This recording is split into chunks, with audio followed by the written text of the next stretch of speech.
할렐루야, 살아계신 하나님께서 이 시간도 우리와 함께 하심을 믿습니다. 오늘은 믿음의 야성을 회복하라 18번째 시간으로 순종의 디테일 3, 침묵 순종이란 제목으로 하나님 말씀 증가하도록 하겠습니다. 여러분들 중에 혹시 테슬라를 한번 타보신 분 계십니까? 특히 그 자율주행되는 차가 있다고 하는데 그런 차 타보신 분 계십니까? 저는 아직 못 타봤는데 탄 사람 얘기를 들으니까 운전 안 하는데 막 차가 움직이면 막 좀 불안하긴 하답니다. 그런데 이 다른 차들을 잘 피해서 가더랍니다.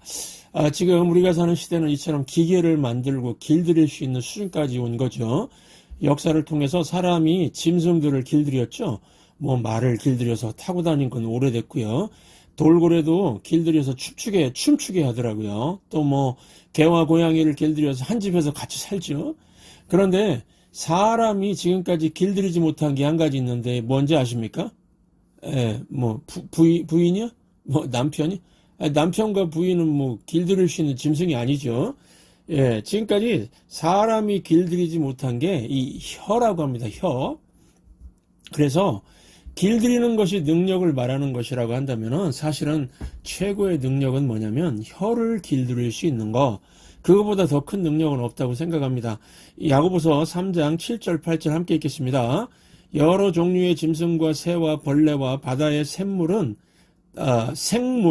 바다의 생물은 다 사람이 길들일 수 있고 길들여 왔거니와 혀는 능히 길들일 사람이 없나니 쉬지 아니하는 악이요 죽이는 독이 가득한 것이라. 짐승들은 길들여 왔는데 혀는 길들일 수가 없다는 겁니다. 그러면서 혀의 위험성 두 가지를 얘기합니다. 쉬지 아니하는 악이고 또 죽이는 독이다. 혀 밑에 독이 있다는 겁니다. 그래서 말 많이 하는 사람이면 무조건입니다. 이 독이 나오게 돼 있습니다. 제가 목회하면서 통계적으로 생각해봐도 말을 참 잘하는 사람은 최대치로 잡아도 한 30% 정도 만난 것 같고요. 한 70% 정도는 그냥 복을 까먹어버리는 말들 하는 사람들이었던 것 같습니다. 말만 잘해도 복이 온다고 하죠. 말 한마디로 천냥빚을 갚는다고 하지 않습니까? 주변에서 뭐 아내에게 이렇게 말하는 남편 혹시 보셨습니까? 내 인생에 가장 잘한 일은 당신하고 결혼한 거야.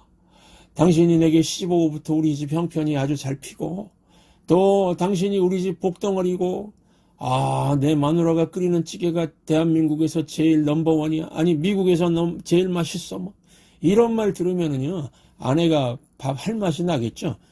그런데 뭐 평생 밥 해줬는데도 맛있다는 말 한마디도 안 하고 또 뭐 당신이 시집 오고부터 내 인생은 꼬였고 하나도 되는 일이 없어 막 이러면은 이 혀 밑에서 뭐가 나오는 겁니까? 이 독을 뿌리는 거죠. 입만 열면은 상대방 기분 나쁘게 말하는 사람들이 있습니다. 이거 누구끼리 제일 많이 그럴까요? 부부끼리 제일 많이 합니다. 옛날에는요 사람들이 60년 정도 살면은 죽었지요. 그러니까 뭐 부부지간에 뭐 그럭저럭 지내만 했습니다. 그런데 이제는 100세까지 살아야 되니까 이 서로 독 뿌리고 살면 얼마나 힘들겠습니까? 그리고 이 두 번째로 독 뿌리는 말, 기분 나쁜 말을 누구에게 많이 던질까요? 자식들에게 던진다고 합니다. 뭐 이 돌대가리 왜 이렇게 공부도 못해? 그러고도 밥이 넘어가냐? 그러다가 빌어먹는다? 막 이런 폭언을 쏟아내죠. 부모님들 이 자녀가 공부 못하는 게 죄인가요? 이 성경에 그런 말 없습니다.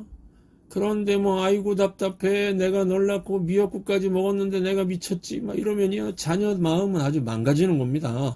자녀들이 삐뚤어지는 거는 부모의 말 때문입니다. 우리 아들 왜 이렇게 잘생겼니? 엄마는 밥 안 먹어도 배불러. 우리 딸 왜 이렇게 이쁘니? 아빠 혼자 보기 너무 아까워. 이런 말 들으면 자녀는 망가지지 않습니다. 아침에 남편 출근할 때 이 아내가요 빵긋 웃어주면서 우리 신랑이 이렇게 너무 잘생겨서 내가 불안해서 바깥에 못 내보내겠어. 당신 오늘부터 집에 있어. 내가 나가서 돈 벌어 갖고 올게. 이러면은 남편이 나가서 일할 맛이 날까요? 안 날까요? 나죠. 그 내셔널 지오그래피 같은 채널을 보시면은 이 방울뱀이 나옵니다. 여러분 방울뱀이 왜 무서울까요? 이 멀리서도 독을 쏜답니다. 권총 쏘듯이 물총같이 그냥 독을 쭉 쏜답니다. 그 독에 맞는 동물은 막 눈이 멀게 되고요. 눈이 멀어서 안 보이게 되고 막 몸이 굳어지고요. 그러고 나면은 방울뱀이 와가지고 입을 쫙 벌려서 머리부터 먹어버리는 겁니다. 우리 인간이 그렇습니다. 입에서 막 독이 나온다는 겁니다. 말을 탁 쏘면 어떤 사람 막 눈이 멀어버리고 정신을 잃어버리고 마음에 치유될 수 없는 상처가 생기고요. 사람의 혀 밑에 독이 있다는 거, 이거 잊지 말아야 된다는 것입니다. 그러니까 우리 크리스천들이 해야 될 일이 무엇입니까? 세상의 빛과 소금이 되려면은 복된 말, 살리는 말을 해야 된다는 것입니다. 여러분들 요즘 시대에 사람들 하는 말 중에 최고의 말 두 가지가 뭔지 아십니까? 하나는 의사가 하는 말인데요. 완치되셨습니다. 이 말이고, 또 하나는 법관이 하는 말인데요. 무죄입니다, 당신. 이 말 같습니다. 아픈 사람에게요, 완치되셨습니다. 이 말이 최고랍니다. 그래서 의사의 이 말 녹음해가지고 듣고 또 듣고 하는 사람도 있고요. 또 법관이 무죄! 그러니까 막 너무너무 좋아하는 걸 봤습니다. 억울하게 티켓 먹어서 법원에 편지 써서 보냈는데 답장이 와서 보니까 무죄! not guilty! 막 이러면 너무 기뻐하고요. 그런데요, 여러분, 사실 우리 크리스천이 매일 해야 될 말이 이 두 가지입니다. 완치되셨습니다. 당신은 무죄입니다. 이게 왜 그러냐면은 우리 예수님이 하신 일이 바로 이거였습니다. 이사야서 53장 5절 함께 읽겠습니다. 그가 찔림은 우리의 허물 때문이요 그가 상함은 우리의 죄악 때문이라. 그가 징계를 받음으로 우리는 평화를 누리고 그가 채찍에 맞음으로 우리는 나음을 받았도다. 그가 징계를 받음으로 우리는 평화를 누리고, 예수님이 우리의 과거, 현재, 미래 모든 죄를 담당하시고 십자가 대속의 죽음과 다시 부활하심으로 의로우신 재판관인 하나님 앞에서 무죄 선고를 받게 해주신 겁니다. 죄값 다 치렀으니까요. 그가 또 채찍에 맞음으로 우리는 나음을 받았도다. 나음을 받았도다. 죄와 허물로 죽은 우리가 예수님 덕분에 살아난 겁니다. 암세포보다 더 치명적인 이 죄 바이러스, 여기에 중독되어서 영원한 사망의 형벌 장소인 지옥에 갇힌 우리를 살려내신 겁니다. 이거 불완전한 구원이 아닌 완전한 구원입니다. 그러니까 주님이 완치시켜 주신 겁니다. 그래서 우리 크리스천이 해야 될 말은 당신은 완치되셨습니다. 당신은 무죄입니다. 이 두 가지 말입니다. 이게 살리는 말이죠. 이걸 복음이라고 합니다. 다른 말로 말씀이라고 합니다. 말씀을 전하면 어떤 죄인도 살아나게 되어 있습니다. 여러분, 성경에 나오는 인물들 보면은요, 뭐 타고난 사람들이 아니었습니다. 하나님 말씀을 전하니까 치유와 무죄의 능력이 나타난 겁니다. 기적이 일어난 것입니다. 모세가 하나님 말씀 전하니까 10가지 기적들이 막 일어나지 않았습니까? 엘리야가 하나님 말씀 증거하니까 3년 동안 하늘이 닫히기도 하고 열리기도 하고 비가 오기도 했죠. 우리도 마찬가지입니다. 하나님 말씀을 선포하기 시작하면은 능력과 기적이 나타나기 시작한다는 것입니다. 그러니까 결국은 어떤 말을 하느냐가 중요한 거죠. 내 부패된 마음에서 나오는 말, 이거는 독이 있는 말입니다. 이건 나에게부터, 내게에서부터 나오는 것이고, 또 이 마귀로부터 나오는 겁니다. 내 말을 하면서 살면은 혀 밑에서 독이 나오게 돼 있습니다. 주변을 다 죽입니다. 그런데 우리가 예수님을 영접하면요, 내 안에 주인이 바뀌어버리는 거죠. 내 안에 예수님이 계시면 예수님 말씀이 내 안에 들어오는 거죠. 그러면은 마음에 말씀이 있기 때문에 나오는 것도 말씀이 나오겠죠. 그러니까 살리는 말이 나오는 것이고요. 기적을 일으키는 말이 될 수가 있다는 것입니다. 우리 옆에 분에게 한번 말씀해 주시기 바랍니다. 말로 살지 말고 말씀으로 사세요. 말로 살지 말고 말씀으로 사세요. 우리가 예수 믿고 변화된 마음에서부터 나오는 말은 사람을 살린다는 거 믿습니까? 아멘. 그런데요, 문제는 교회마다 변화되기 전에 그 상태에 있는 분들이 많은 것 같습니다. 내 마음이 아직 다 변화가 안 되었다 그러면 어떻게 해야 될까요? 1차적으로 할 일이 무엇입니까? 말이라도 줄여야 되겠죠. 말 많이 하면 독이 나오니까요. 말을 줄이는 최고의 방법 무엇입니까? 침묵하는 겁니다. 침묵 훈련하는 겁니다. 오늘 설교의 주제는 순종의 디테일 세 번째로 침묵의 순종입니다. 저는 여리고성 승리의 원리 중에 침묵의 순종이 있었다는 것에서 가장 신선한 교훈을 얻었습니다. 10절 우리 함께 읽겠습니다. 오늘 말씀 10절입니다. 여호수아가 백성에게 명령하여 이르되 너희는 외치지 말며 너희 음성을 들리게 하지 말며 너희 입에서 아무 말도 내지 말라. 그리하다가 내가 너희에게 명령하여 외치라 하는 날에 외칠지니라 하고. 여러분들께 질문 드립니다. 하나님께서 왜 침묵하라 그러셨을까요? 우리가 앞에서 이미 나눴듯이 사람의 혀 밑에 독이 있죠. 그러니까 이 말에 파괴력이 있습니다. 인간은 죄인이기 때문에 복된 말을 사용하기보다는 파괴적으로 사용할 때가 훨씬 많다는 것이죠.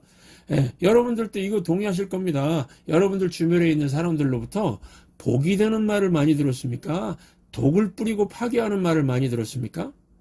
말로 어떤 사람을 타락시키는 게 쉬울까요? 말로 어떤 사람을 타락해서 돌아오게 하는 게 쉬울까요? 말로 타락하게 만드는 게 훨씬 쉽습니다. 말로 망하게 하는 게 훨씬 쉽습니다. 그래서 마귀는 참 쉽겠다 그런 생각이 듭니다. 왜냐하면 파괴시키고 타락시키는 건 쉽거든요. 반면에 예수 믿고 순종하고 돌아오는 건 쉽지 않습니다. 제가 매일 새벽마다 금요일 밤마다 주일마다 설교하지 않습니까? 저는 설교 준비에 제 목숨을 갈아 넣을 만큼 투자합니다. 그런데 목숨 걸고 설교해도 한 영혼이 변화되고 돌아오는 게 참 쉽지 않습니다.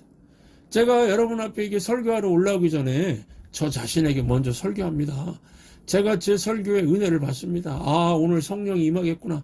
이 말씀 듣고 많은 영혼들이 회개하고 주께 돌아오겠구나. 막 설레면서 이 단상이 올라옵니다. 그런데 영혼이 변화되고 삶이 변화되는 거 보는 건 참 쉽지 않은 것 같습니다. 그런데 그냥 성도들 사이에 몇 마디 오가는 것에 막 금방 서운해지고 막 상처받고 하는 거 보면은, 이 마귀가 막 미워집니다. 신목사는 어려운 거 하고 마귀는 그냥 마음들 막 완전히 막 파괴시키는 말 막 이런 거 막 동요하고 흔들어가지고 이런 거 하는 거 참 쉬운 거 하지 않습니까? 여러분, 마귀가 타락시키는 거, 이 독부리게 하는 거, 이거는 쉬운 것 같지 않습니까? 우리 하나님 나라의 백성은요, 언제나 이 어두운 죄악길에서 돌아오게 만드는 싸움해야 합니다. 그러기 위해서 필요한 게 뭐냐면은 마귀가 날뛰지 못하도록 침묵하는 순종이 필요하다는 겁니다. 저는 우리 예수님께서 하신 말씀 중에 특별히 좋아하는 말씀이 잠잠하라 이 말씀입니다. 귀신들이 와가지고 예수님께 당신은 하나님 아들입니다. 그랬을 때도 예수님께서요, 조용히 해 잠잠하라 그랬었습니다. 다른 말로 그 입 다물라죠. 예수님은 귀신들이 떠드는 걸 허락하지 않으셨습니다. 떠들지 말고 그 입 다물어라 그러셨습니다. 이유가 뭘까요? 귀신은 99% 옳은 말 하다가 1% 거짓말 하거든요. 이단을 만들어버립니다. 이단은 달을 이자에 끈단. 끝에 가서 거짓말해서 속여버린다는 겁니다. 얼핏 보면 다 맞는 얘기 같은데 결과를 보니까 거짓인 거, 이게 귀신의 음성입니다. 마지막 순간에 확 돌려서 인생 망치게 만드는 겁니다. 귀신만 그러는 게 아니고 사람도 그렇습니다. 말 많이 하면은 독이 나오고 말실수하고 거짓말할 가능성이 많아집니다. 그래서 내 상태가 안 좋을 때는 말하지 않는 게 좋습니다. 왜냐하면은 상태가 안 좋을 때 입을 열면은요, 불평의 말이 자동으로 나오기 때문입니다. 불평이 나오면은요, 우리에게 좋은 것들을 다 사라지게 만듭니다. 불평이 없애는 세 가지가 있습니다. 첫째, 감사가 사라지고요.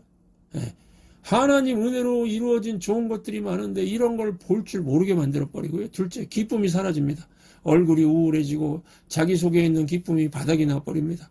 그리고 세 번째, 제일 중요한 게 기회가 사라져버립니다. 불평하면 세컨 찬스가 사라집니다. 그래서 저는요, 제가 막 상태가 안 좋으면은 말을 안 합니다. 그래서 성도들로부터 어디 아프세요? 막 이런 오해도 받습니다. 뭐 상태가 안 좋다고 말하기도 그렇고 해서 그냥 침묵 훈련하면서 기도 시간 늘리고 있다고 대답합니다. 예, 사실은 상태 안 좋은 제가 입을 여는 순간 무슨 일이 일어날지 모르거든요. 그래서 제가 다시 영적으로 충만해질 때까지 말을 줄이는 것 뿐입니다. 제가 이 성령 충만하지 않을 때는요, 주님께서 아주 기가 막히게 먼저 하시고 너 입 다물라 뭐 이러시는 겁니다. 제가 아는 어떤 목사님은 목회가 잘 되고 막 교인 수가 늘고 그랬는데 당회에서 이제 참고 하지 말아야 할 말을 마냥 하는 바람에 교회가 무너지는 걸 봤습니다. 분명히 주의 종이니까 주님께서 막 입 다물라 하셨을 텐데 성질대로 말해버린 겁니다. 저는 그런 실수 안 하려고 무척 노력합니다. 그래서 그때는 이게 침묵 순종합니다. 누가복음 1장을 보시면요, 제사장 사가랴가 나옵니다. 천사가 찾아와서 사가랴에게 네가 아들을 낳을 것이다 그랬습니다. 그 당시 이 사가랴와 그의 아내 엘리사벳은 나이가 너무 많아서 늙어가지고 아기를 잉태하는 것은 불가능했습니다. 그래서 이 사가랴가 믿질 않았습니다. 하나님을 섬기는 제사장임에도 이 일은 불가능한 일이다 그러면서 믿지 않았습니다. 그랬더니 하나님께서 어떻게 하셨습니까? 이 일이 될 때까지 내 말을 믿지 않으므로 너로 말 못하게 하리라. 말 못하게 하리라. 하나님께서 말 못하는 사람을 만들어 버리셨습니다. 저는요 그게 복이라고 생각합니다. 그래서 이 세례 요한 태어날 때까지 사가랴는 말을 못했습니다. 하나님께서 왜 이렇게 하셨을까요? 의심과 불신이 있을 때는 말하지 않는 게 되게 중요하다는 겁니다. 말 못하고 침묵하고 있는 동안에 뭘 하겠습니까? 기도하겠죠. 말씀을 읽고 묵상하겠죠. 그러면 내 안에 말씀이 꽉 차고 성령 충만해지겠죠. 그렇게 영적으로 충만해지면 입을 열게 하신다는 겁니다. 여러분 이스라엘 백성이 침묵하면서 6일 동안 한 바퀴씩 여리고성을 돌았습니다. 7일째 7바퀴 돌 때까지 침묵했습니다. 그리고 나서 외치라 그럴 때 얼마나 힘있게 외치겠습니까?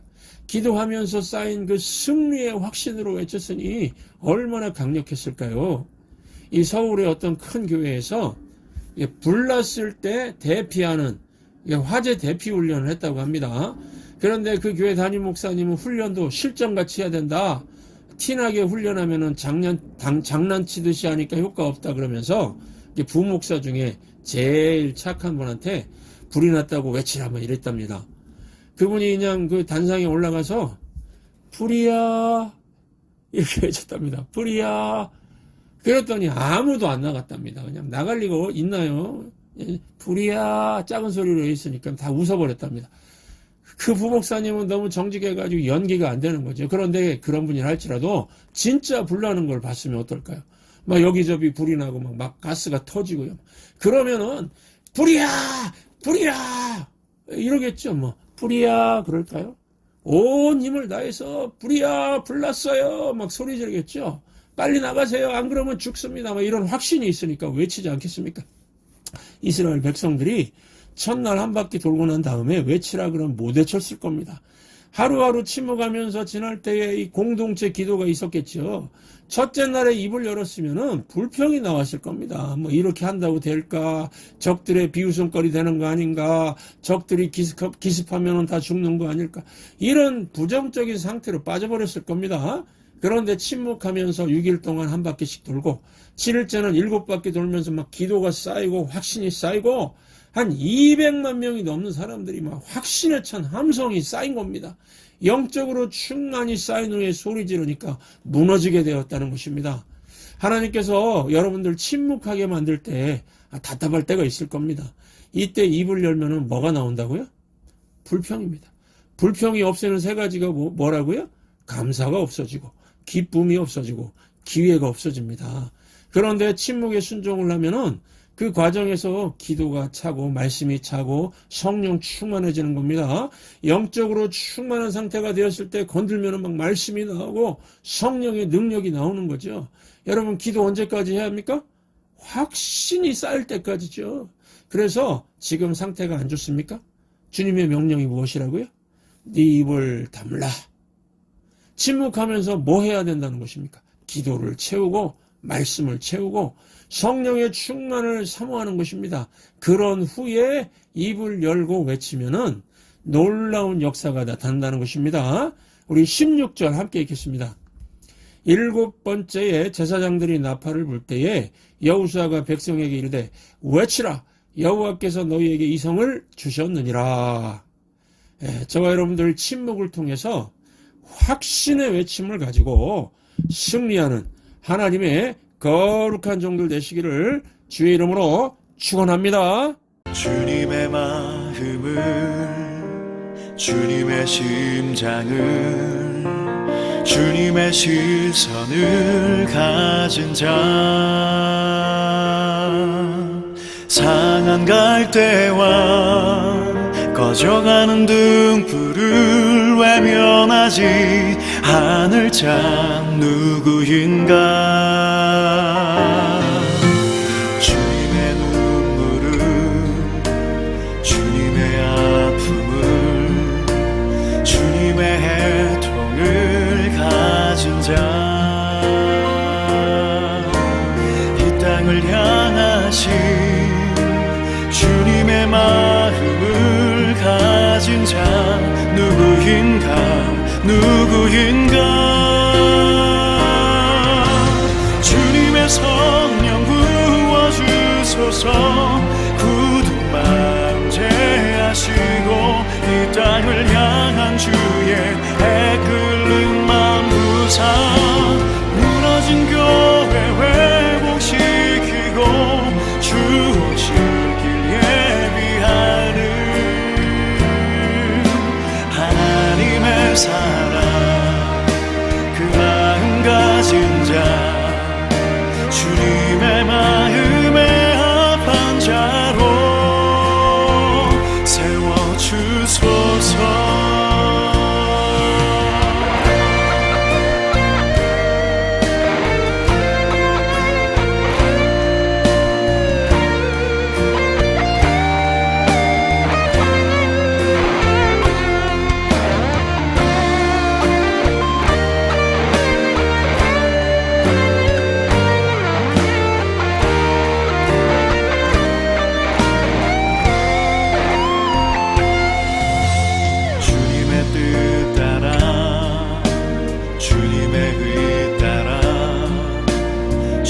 기뻐하는 그 뜻 따라